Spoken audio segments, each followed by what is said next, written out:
Alam nyo ba na baka yung sagot sa isa sa pinakamalaking problema natin sa kalusugan ngayon, nasa bakuran lang pala natin?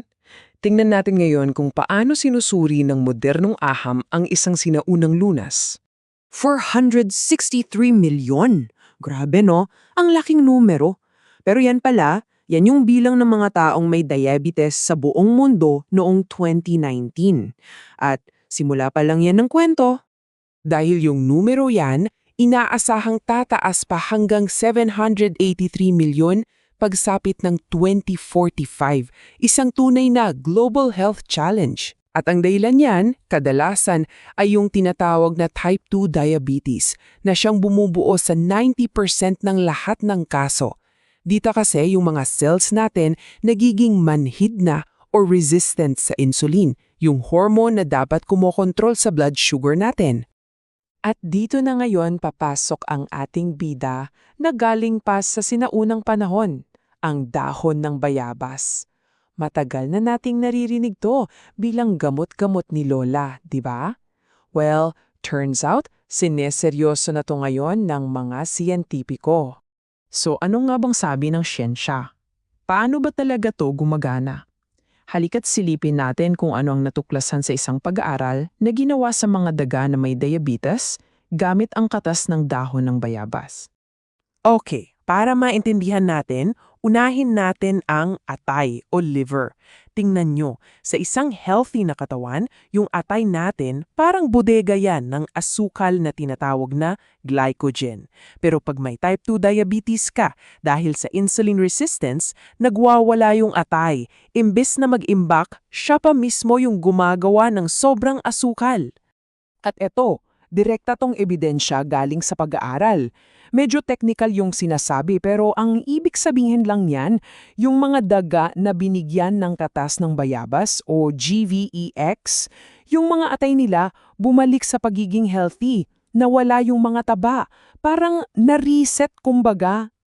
Ngayon tingnan nyo tong chart, kitang-kita di ba? Yung isang bar, ang liit, yung isa, ang taas. Ibig sabihin lang yan, yung mga ginamot ng katas ng bayabas, biglang naging super effective yung atay nila sa pag-iimbak ng asukal. So imbes na lumulutang sa dugo, napupunta sa bodega. Galing!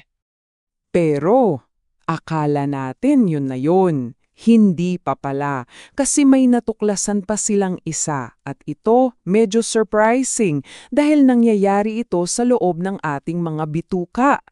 So nakita nila na binabago pala ng katas yung ecosystem sa bituka natin. Isipin nyo na lang yung bituka natin parang hardin. Ang ginawa ng katas, binawasan niya yung isang klase ng bakterya, ang Firmicutes, at pinarami naman niya yung isa pa, ang Bacteroidetes. At yung ganitong pagbabago sa ratio, alam nyo ba palaging konektado yan sa mas magandang kalusugan? Sa madaling salita, yung katas ng bayabas parang superfood para sa mga good bacteria. Pinalakas nito yung Akkermansia na parang bumbero, nilalaban yung pamamaga.